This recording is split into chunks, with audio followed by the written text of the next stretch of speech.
people think that you're always available. Right. Just because I control my time doesn't mean I'm always available. So sometimes it's like I have to be strict, which is very hard for me. I pride myself on being actively available I'd be at like, all no, times. he ain't available. Like, you can shoot me a DM, I'll respond, or the VAs will respond. I usually respond before the VAs respond, or you shoot us an email, I try to be responsive on there, or you shoot me a text, I try to be responsive, or you call me, I try to pick up on the first ring. And that's one of the challenges where when you are that responsive to other people, that means you're less responsive to somebody else or something else. Mm-hmm. So it's like, if I'm always available for everybody else, that takes away from me being available for Alani. And during this past month, I want to say we probably got a lot closer than we normally would have. Right? You and her. Me and her. Yeah. Because we've spent a lot more time together. So let's say my meetings are done at 12. I'm like, all right, the rest of the day, we're going to go to the park or whatever, or we're going to go visit this gymnastic place, whatever. Mm-hmm. So I was playing. Yeah, you were doing the activities with daddy her. Daddy daycare. I tell you can't say that. Why not? Because I can't say mommy daycare. It's my child. Yes, there's no daycare. Daycare means you're taking care of someone else, like being paid for it. That's how I look at it, at least. You're not getting paid for it. It's your child. There's no babysitting my child, like that type of concept. A lot of people say that. I think it's foolish. I don't think they're taking it in the technical sense, but I try not to use those terminologies because you never say a mom is babysitting, right? So it's just a dad? Some people say, oh, the dad is babysitting. So it's like a deadbeat dad situation? Yeah, you don't babysit. It's your child. I'm home with the child. Like what it is, what it is. I'm home with my kid. Yeah, I'm home with my kid. I'm not babysitting it.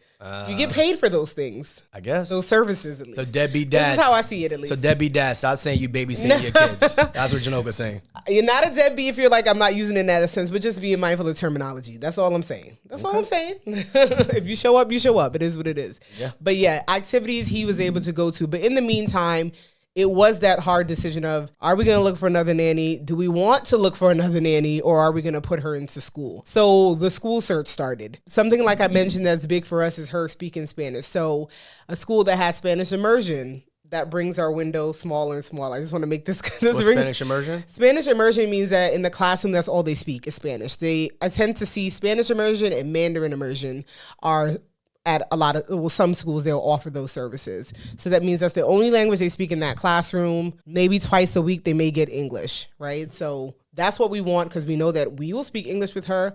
She needs to continue to learn the Spanish, especially as her vocabulary continues to expand. Why was that important? That's important because I don't speak Spanish. My family is from Panama. All of my cousins, all of my uncles, everyone speaks Spanish fluently and English, and I do not. I only understand it. So I don't speak enough to teach it to her at all. So we want to make sure that she knows the language and is fluent. I don't care if we don't understand what she's saying. That's fine with me. But that's why that's so important for us. So family, I'm like, speak Spanish to her. Like everybody needs to just be speaking Spanish to her, which she understands. So she's at a good place, but we have to make sure she continues with that. And that was really important for us. So not many schools offer that. I want to be clear about that. Yeah. Then during the time that we started to look, a lot of the schools were closed due to the holiday season. So they were closed out until January 2nd or January 9th. So that was another 2 weeks that she would just be home because we couldn't even visit certain schools that we were interested in. The search of looking through reviews and looking at their website and diversity is another big thing. So I want to put this in a tangible way where the way we use our businesses is the same way we kind of have the same process for looking for a nanny or looking for a school or a daycare. It's the same exact process when we're looking for contractors for our cleaning business or whether looking for a nanny, whether looking for a daycare, looking for a babysitter. And it all comes down to a few steps. And I want to give the people tangible ideas for this. So, okay. So, go ahead. Do you want me to name the first step thing that I did before we went into a classroom? Yeah. Like into a school? I want to give them a breakdown because I think a lot of this stuff translates across many things. And it's not just for, you may be thinking, oh, I don't have any kids, but the same process that we use for this, the same process we use for our businesses, our teams, our members, contract, everything. So I want to give them that tangible breakdown. Which is important, I think. The first thing that I would look at is, I would just search daycares in my area, right? I would literally just put that in and I would start to look at reviews of the school.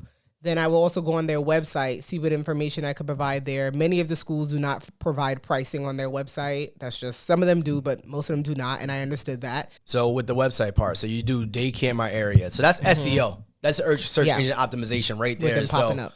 if you're in a certain area and you type in daycare in my area, based on your search engine optimization, how you rank on Google is where your website is going to rank. Yeah. So more than likely, we're not going to the second, third, fourth, fifth pages. I don't need to go that far because so many show up before. So many show up. So if you are a local service business, now we get into the business side of things. If you're a local service business and you, let's say lawn care, you type in lawn care in my area, the first ones that are going to pop up are the first ones you're going to click, the first ones you're going to check out. So that's search engine optimization. Now, there are some things you could do to kind of beat that process, whether it's blogs, whether it's backlinks. You could go into all that. We talk about that stuff at Cleaning Business University, where we teach you how to start and scale a remote cleaning business without cleaning in houses.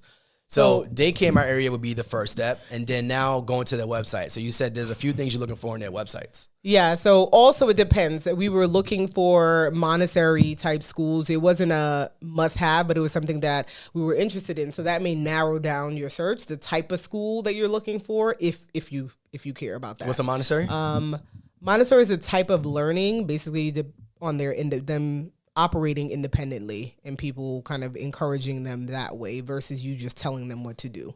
So that's a quick check. You can Google it, but I'm gonna give you guys a breakdown.